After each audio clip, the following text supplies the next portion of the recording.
What is the pleasure of the Honorable Pangilinan? With the permission of Senator Marcoleta and Senator Tulfo.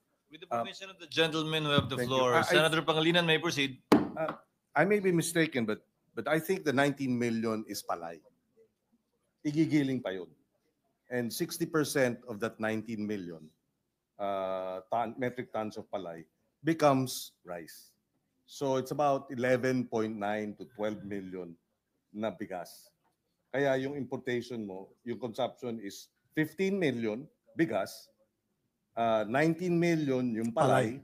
Pagka yan ay giniling, magiging 60%, which is about 12 million. So yung gap is about 2 million metric 2 tons. to 3 million.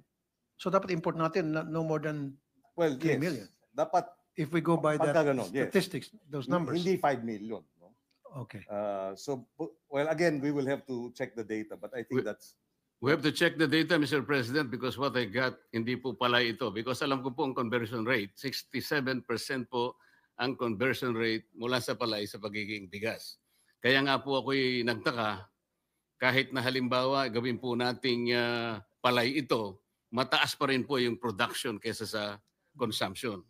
At kung aalisin nga po natin yung iba sapagkat ibinasi po sa 115 million, talaga naman pong karamihan po ng mga sanggol hindi pa kumakain ng bigas, masyado pong malaki ang base data na ginamit po nila. I agree, Mr. President, Your Honor.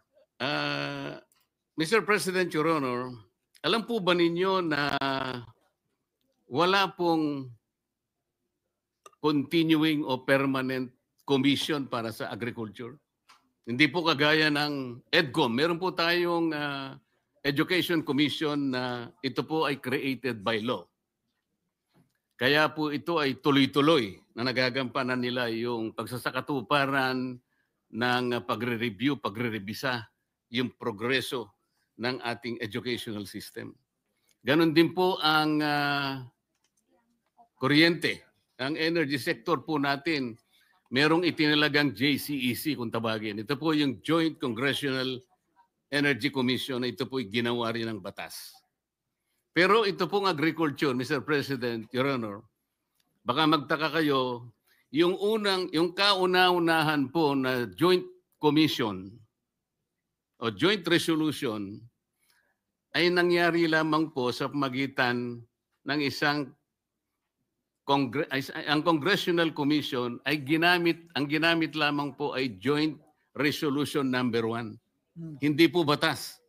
At ito po ay nangyari during the 10th Congress. Ibig sabihin po, Mr. President, Your Honor, 1995 o 30 taon nang nakararaan.